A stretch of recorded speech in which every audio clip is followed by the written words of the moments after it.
To get this episode of Forensic Tales ad-free, please visit patreon.com/Forensic Tales. Forensic Tales discusses topics that some listeners may find disturbing.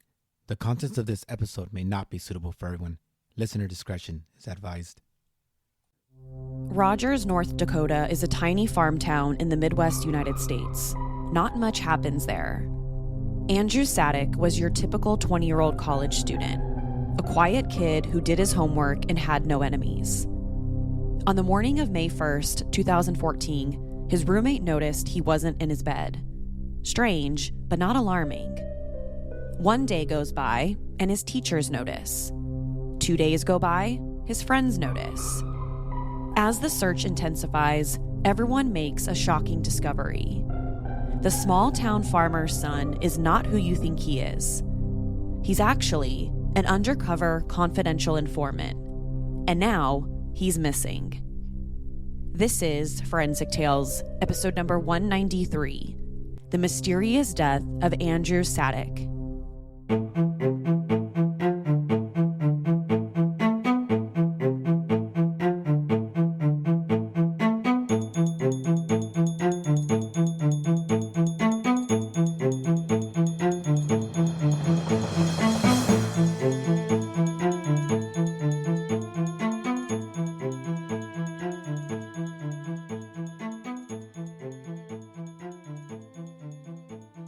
Welcome to Forensic Tales. I'm your host, Courtney Fretwell Areola. Forensic Tales is a weekly true crime podcast covering real, spine-tingling stories with a forensic science twist. Some cases have been solved with forensic science, while others have turned cold. Every remarkable story sends us a chilling reminder that not all stories have happy endings. As a one-woman show, your support helps me find new compelling cases, conduct in-depth fact-based research, and produce and edit this weekly show. You can support my work in two simple ways. Become a valued patron at patreon.com/Forensic Tales and leave a positive review. Before we get to the episode, we've got 5 new supporters that I want to thank. Thank you so much to Kat, Shannon A., Carlos M., Quincy, and Carol L. for becoming the show's newest Patreon supporters. Now, let's get to this week's episode. On the weekend of April 25th, 2014, 20-year-old college student Andrew Sadek went home to visit his parents. His parents, Tammy and John Sadek, had a small family farm in the small town just outside of Rogers, North Dakota, a tiny farm town in Barnes County with only a handful of residents. Most people living in or near Rogers are just like the Sadeks, families who own and operate their own small cattle farms. In 2014, Andrew was a North Dakota State College of Science student studying to become an electrical technician. Students just like Andrew go to NDSCC to pursue finance, health science, and marketing degrees. On this particular weekend in April 2014, he went home to visit his parents and work on their cattle farm. After the weekend, Andrew returned to his college dorm on the NDSCC campus to prepare for his classes. Not long after Andrew got to his dorm room, he spoke with his mother, Tammy, over the phone. She wanted to make sure he got back to school okay after visiting. Andrew told his mom he was getting ready to go to bed in his dorm because he had classes the following day.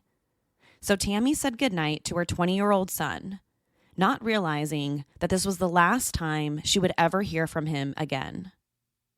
A few nights later, on April 30th, Andrew hung out with some of his college friends. They spent most of the night watching movies and talking. It was just a typical night for a few 20-something-year-old college students. After the movie ended, Andrew, his roommate, and other friends all went to bed. Andrew and his roommate stayed in their dorm room, and the rest of the friends left to go back to their rooms.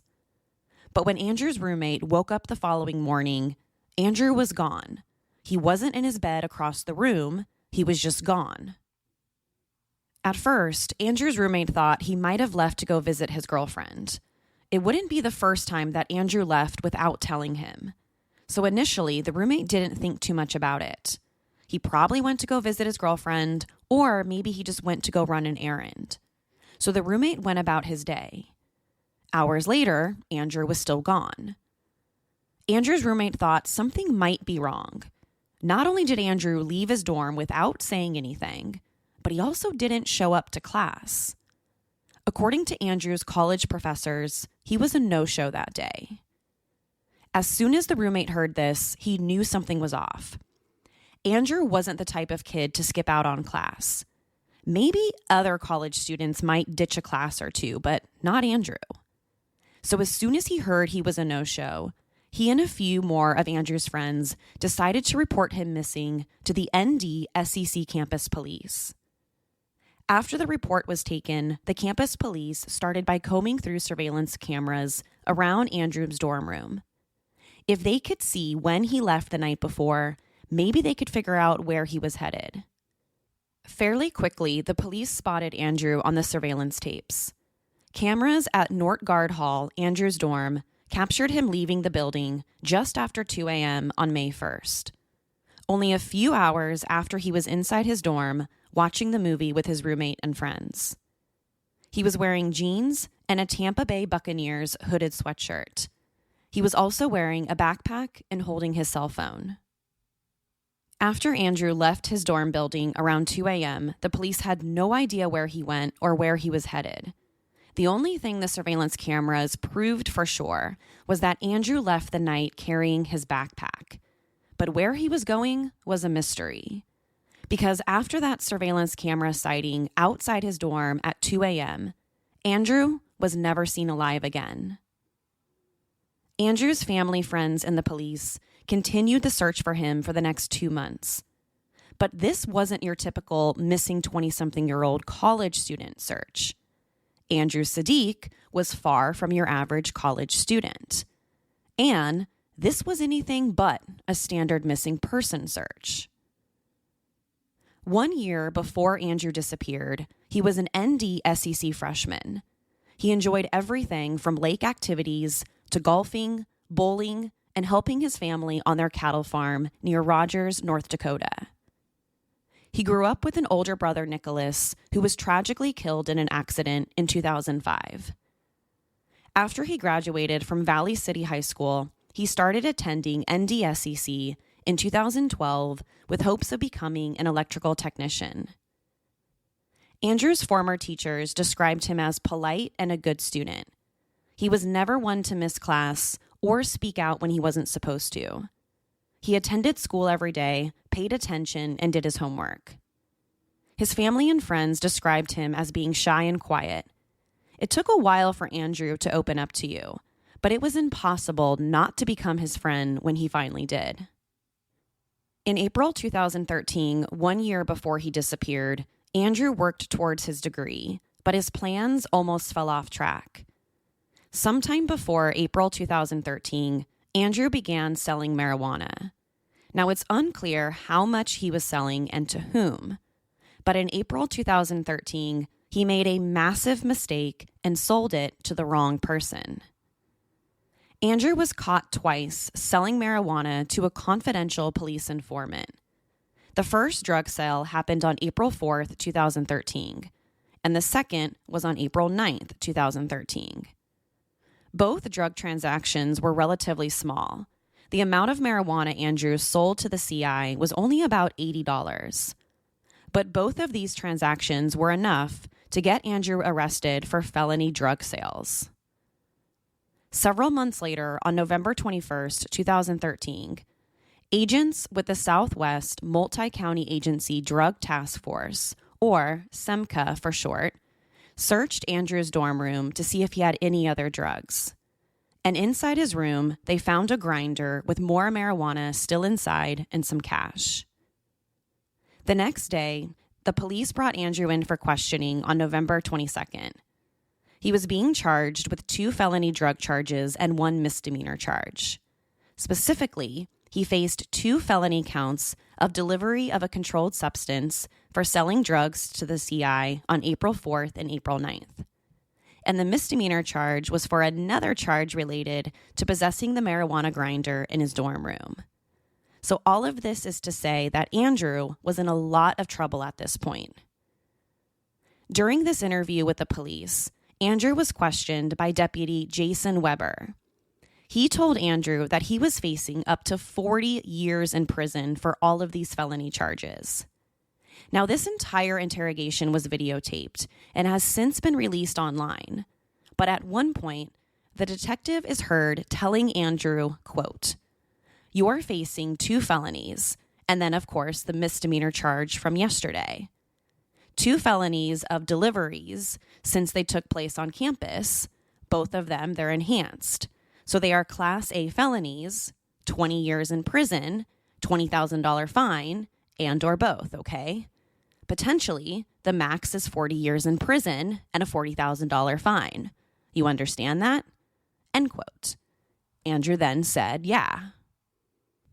Back to Deputy Jason, quote, "Okay, obviously you're probably not going to get 40 years, but it is a good possibility you're going to get some prison time if you don't help yourself out. Yeah, there is." End quote. Later on, another cop says, quote, "That's probably not a way to start off your young adult life and career, right? What I'm going to ask from you is to do some buys for me. Then, depending on how you do, a lot of this could go away." End quote. But what buys were they talking about? And how could Andrew help himself out and avoid going to prison for possibly up to 40 years? Instead of pleading guilty to multiple felony drug charges, Andrew agreed to work as a confidential informant for the Southeast Multi-County Agency Narcotics Task Force. Like the informant he unknowingly sold marijuana to in April 2013, he agreed to work as a CI from November 2013 through January 2014. In exchange, the police would drop all of the charges. He wouldn't have a 40-year prison sentence hanging over his head. So under police supervision, Andrew bought more marijuana from other drug dealers around campus. Under the terms of his contract, Andrew bought drugs 3 times for the regional task force over the next 3 months. And according to this agreement with the police, he needed to buy drugs 1 more time to fulfill his end of the deal. But this 4th and final deal never happened. Once Andrew signed his paperwork on November 22nd, 2013 to become a CI, he was completely bound by the terms of this agreement. If he completed the drug sales he needed to from November to January, he would have all the charges dropped against him, and he wouldn't be sent to prison. If he didn't do it, he would be arrested again. Besides buying drugs, Andrew had more conditions he needed to follow. 1, he had to maintain continuous contact with Deputy Jason Weber. Andrew needed to check in with him every few days. He gave the deputy information on other drug dealers on campus or potential deals. 2nd, Andrew always needed to let Deputy Weber know if he was about to make a purchase from someone. The deputy needed every transaction details, including who, when, where, and for how much. And 3rd, Andrew had to keep the terms of his CI work completely confidential. Not even Andrew's parents or friends knew about his undercover work. So by all accounts, the only 2 people who knew about this agreement were Andrew and Deputy Weber. When the drug task force heard that Andrew was missing in May 2014, they assumed that he just ran off and didn't want to be a CI anymore. He already made 3 purchases and was almost done with his duties. They never considered the possibility that something else might have happened to him. Police just assumed that he didn't want to be a CI anymore, so the cops issued a warrant. The police also charged him with 2 additional felonies for running away. They hoped that if word got back to him that he was being charged with more felonies, that he would eventually turn himself in. Maybe they could all work out another deal together and he would avoid more prison time. They could just simply extend his contract as a CI. But neither the arrest warrants nor the additional felony charges worked. That's because Andrew never turned himself in, and he was still missing. Andrew's parents, John and Tammy, didn't think their son simply ran away. Even if he was a CI, that wasn't Andrew. Plus, he was so close to finishing the work. Just one more drug sale and he would be done. After a few weeks, John and Tammy went on the news and pleaded publicly for him to come home. They assured him that they loved him no matter what. And if he just came home, they could fix things together. They pleaded for Andrew, but no response. The search continued for 2 months. Eventually, the investigation led to the Red River near Breckenridge, Minnesota. On June 27th, some people visiting the Red River, a river that flows a little over 500 miles between Breckenridge, Minnesota, and Winnipeg, Canada, spotted a body in the water. They immediately called the police, and within minutes, dozens of officers arrived at the river. Initially, they could only determine that the body was a male, but that was it. By the looks of it, they had been in the water for weeks, if not months. So decomposition and exposure to the elements and the water had really set in, making an immediate identification almost impossible. The body was sent to the nearest medical examiner's office to be identified. Authorities didn't know if he was from the Red River area or if that's simply where his body ended up. But as soon as Andrew's parents heard that there was a body found in the river, their minds instantly went to the worst case scenario. They feared the body might belong to their son. And they were right. Their worst fears came true. The body was identified through dental records as belonging to missing 20-year-old Andrew Sadek. When the authorities finally found him, they estimated he had likely died 2 days after disappearing. This meant Andrew was in the river for almost 2 months before his body was discovered. But that wasn't the worst part. When the authorities pulled Andrew's body out of the river, they saw that he had been shot once in the head. His backpack was filled to the top with rocks, his wallet was missing, and the jacket he was wearing wasn't the same one he was seen walking out of his dorm room on May 1st. According to his family, the jacket he was wearing wasn't even his. The discovery of Andrew's body floating in the Red River was only the start of this story. The next logical question became, who killed Andrew Sadek? What really happened to Andrew Sadek? Who pulled the trigger? And what did the forensics uncover that could change everything? Hold tight. The answer to these mysterious questions are just moments away. Andrew's official autopsy results weren't released until almost 2 months after his body was found. And despite performing a full autopsy, including a toxicology report, little was discovered about what actually happened to him. According to the medical examiner, Andrew died from a single gunshot wound to the head. But the examiner couldn't determine whether the gunshot was fired at close range, a crucial detail about this case. Since the medical examiner didn't know if the bullet was fired from close range or from far away, they also couldn't say whether the gunshot was self-inflicted. If it had been fired from close range, it was likely self-inflicted. And Andrew's death would probably be ruled a suicide. But if he was shot from farther away, this might indicate a homicide. So the examiner couldn't determine his cause of death. There was also nothing suspicious in Andrew's system when he died. No drugs or alcohol showed up in his toxicology report, so that didn't have anything to do with his death either. And when all was said and done, Andrew's official cause of death was ruled undetermined. Besides the vague autopsy report, there were many other strange circumstances about Andrew's death. The first was that the investigators never found the gun.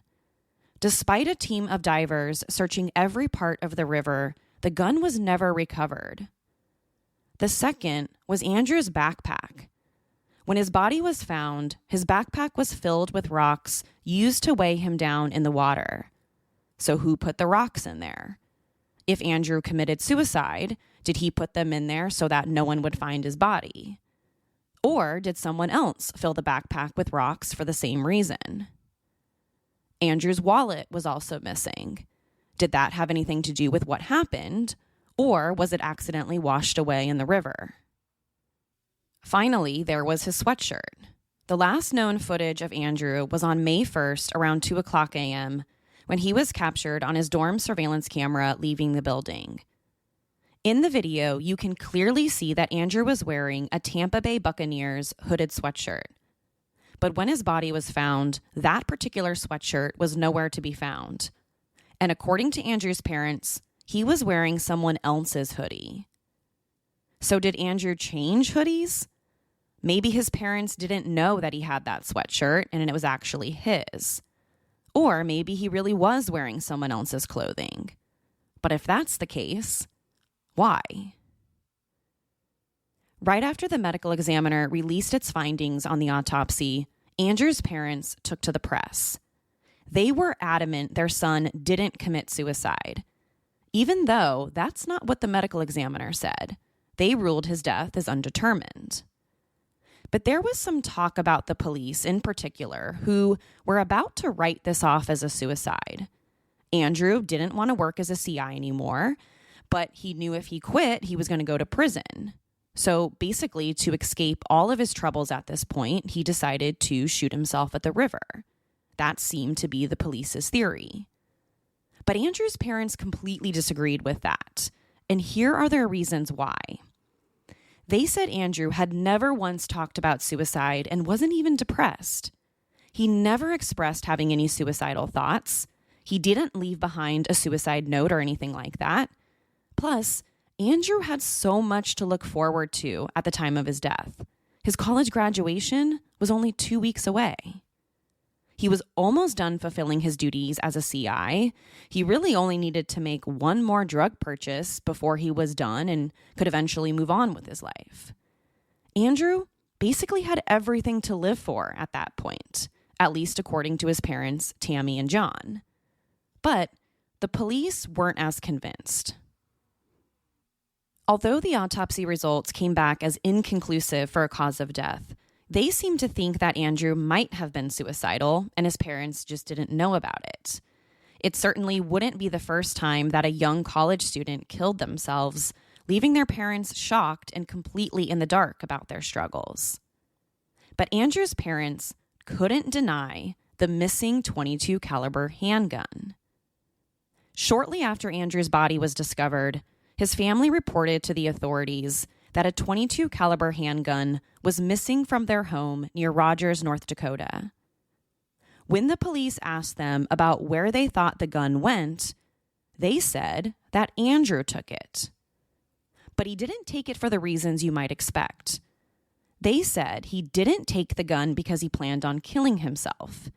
They said he needed it for protection. His parents believe this theory makes even more sense after they discovered that their son was working as a drug CI. They think that he probably took the gun because he felt like he needed it for self-defense when making drug deals with other drug dealers on campus. He didn't take it to kill himself. But there's one problem with this theory, and that is Andrew was shot with a similar small caliber handgun. So it's possible he was shot and killed with his parents' own gun, although it's impossible to say that for sure because the gun's never been found. All we know for sure is that he was in fact killed with a similar small caliber gun, just like his parents' .22. Shortly after Andrew's initial disappearance, his family drove to the NDSCC campus to pick up his parked car. When they picked up the car, they noticed several strange things about it. First was that the carpet inside the car was completely wet. They reported that several inches of water were underneath the carpet, in the car's trunk, and underneath the spare tire in the trunk. According to them, it almost looked like someone had dumped water inside the car. Or the car had been driven through a body of water. Stay tuned for answers to these burning questions. Why was the car drenched in water? Was it submerged? Who was the unknown driver? And what kept the police from investigating? The shocking conclusion is just moments away, so don't go anywhere. The discovery of water inside Andrew's car only heightened his parents' suspicion of foul play. According to them, this suggested someone might have killed Andrew, put his body in the trunk, and driven it to the river before returning to campus. This would explain a lot. Police then looked for surveillance video of the parking lot on campus where the car was parked. But unfortunately, the cameras weren't working. So there wasn't any video footage of anyone driving Andrew's car. So it's impossible to say whether someone drove the car after Andrew disappeared. Over the next several months, Andrew's parents grew increasingly frustrated with how the police were handling the case, or rather, how they weren't handling it. Since Andrew's death was ruled undetermined, his family didn't believe the police were still actively working to solve it. Instead, they felt like they were just writing it off as a possible suicide. So in August of 2014, Andrew's mom, Tammy, called the North Dakota Attorney General, Wayne Steehem, to investigate Semka's handling of Andrew's work as a CI. His family wanted the DA to investigate the drug task force because they felt like Andrew's death might have been caused by his work as a drug CI. Maybe he was planning to meet up with someone by the river to buy drugs and was shot to death. So the family wanted to know if, in fact, his work as a CI had anything to do with what happened to him.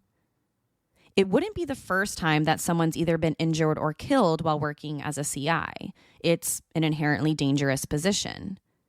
Anytime someone is put in a situation where they're buying drugs from a drug dealer, something can go seriously wrong. Drug deals go bad all the time. So when Andrew agreed to work as a CI, he essentially agreed to all the risks associated with it. And his family wanted to know if that's what happened because the forensic evidence alone couldn't exactly say what killed Andrew.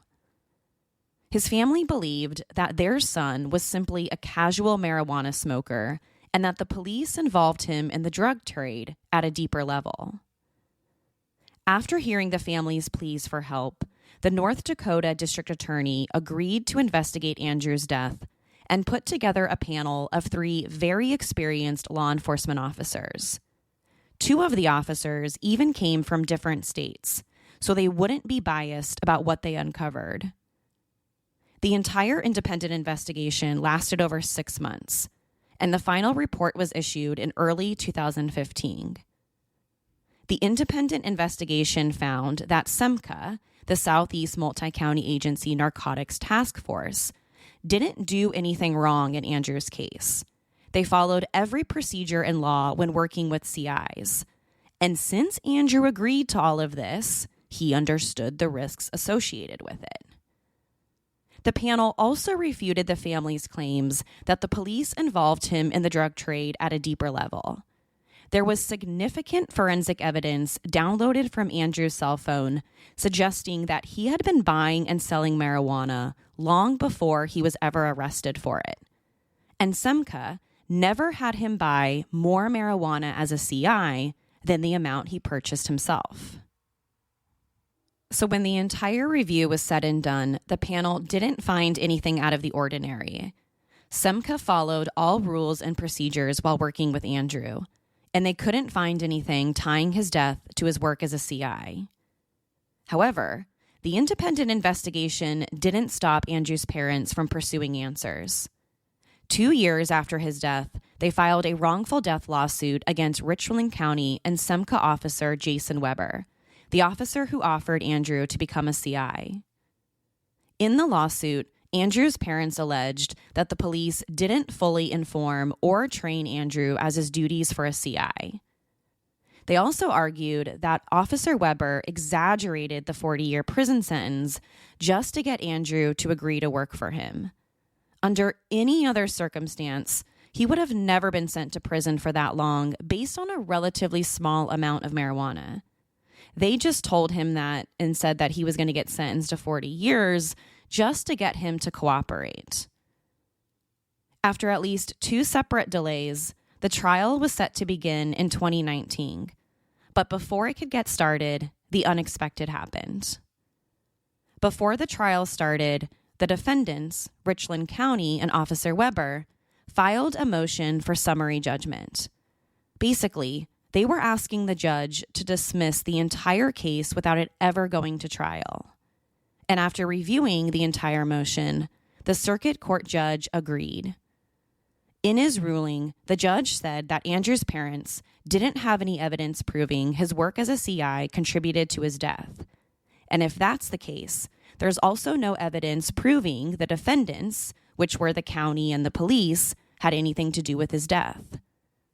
The judge also didn't think the police lied to Andrew about the 40-year prison sentence. Under the state's sentencing guidelines, he could have received a similar sentence. Of course, that probably wasn't likely since Andrew was young and had many mitigating factors in his favor. But still, under the state's sentencing guidelines, it was still a possibility. But the biggest aspect of the judge's ruling was the forensic evidence. Simply put, there was no forensic evidence proving exactly how Andrew died. His death was ruled undetermined, not suicide, not murder, and no evidence proving that his work as a CI contributed to his death. So without evidence, without cold, hard forensic evidence, there can't be a legitimate wrongful death lawsuit, and the case was dismissed. But the battle in court didn't stop there. In 2022, Andrew's parents filed a motion for post-judgment relief. In other words, they thought the original court made a mistake when dismissing the case, and they argued they should be allowed to continue the lawsuit. But like the earlier court decision, the second judge overseeing the case disagreed. He even sanctioned Andrew's parents almost $2,000 for filing what he described as a frivolous lawsuit. This decision almost guarantees that Andrew's parents won't be allowed to sue anyone for his death. Not the county, not the police, no one. Andrew's mysterious death led to lawsuits, but it also raised some red flags about using CIs. In December 2015, the CBS television show 60 Minutes aired an episode that featured Andrew's story. Not only did they talk about Andrew, but they also talked about another NDSCC student who was also arrested for selling marijuana on campus. But unlike Andrew, this particular student didn't take the deal to become a CI, even though the officers basically said the same thing to him, that he would probably get decades behind bars. But instead of taking that deal, the student left the police station and hired a private attorney. And without becoming a CI or going to prison, he received probation and an $800 fine. A far cry from Andrew's 40-year prison threats. There was even a law passed in North Dakota following Andrew's death. It's called Andrew's Law. The law provides more protections for CIs, including stricter guidelines for the police to follow. It also requires law enforcement to better inform potential CIs about all the risks and dangers associated with it. Andrew's Law aims to provide better training for law enforcement agencies in North Dakota who use drug CIs, as well as to ensure that participants in this program know about all the dangers of the underworld that they're entering. 9 years have passed since Andrew Sadek's mysterious death. His parents continue to seek out answers. Andrew's death remains undetermined. Not even the forensic evidence can explain how exactly Andrew was shot and killed. Did he steal his parents' .22 caliber handgun and decide to use it on himself? Or did someone else shoot him? Why was his backpack filled with rocks? Did Andrew purposely do it so that his body would be harder to find?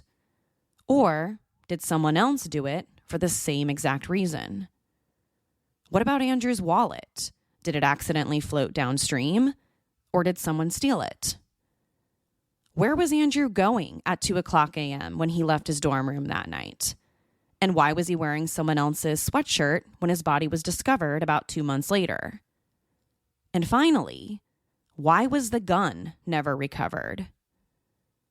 Andrew Sadek's mysterious death continues. To share your thoughts on this week's story, be sure to follow the show on Instagram and Facebook. To find out what I think about the case, sign up to become a patron at patreon.com/forensictales. After each episode, I release a bonus episode where I share my personal thoughts and opinions about the case.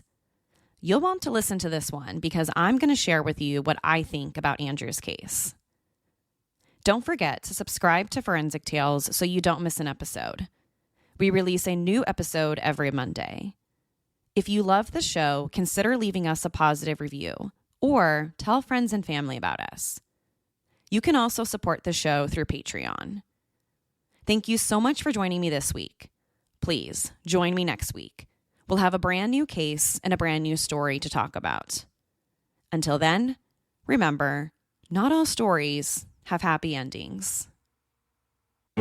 Forensic Tales is a Rockefeller audio production. The show is written and produced by me, Courtney Fretwell Areola.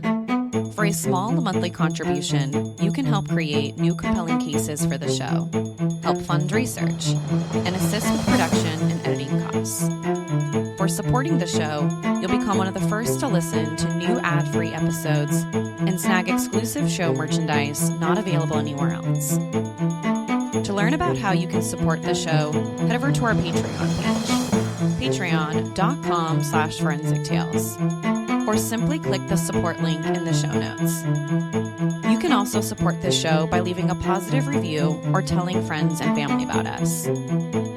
Forensic Tales is a podcast made possible by our Patreon producers, Tony A., Nicole L., Paula G., Nicole G., Christine B., Karen D., Nancy H., Sherry A., Michael D., Nicola, Jerry M., Brian W., Natasha K., Julia S., and Jerry L. If you'd like to become a producer of this show, head over to our Patreon page or send me an email at courtney@forensictales.com to find out how you can become involved. For a complete list of sources used in this episode, please visit forensictales.com. Thank you for listening. I'll see you next week. Until then, remember, not all stories have happy endings.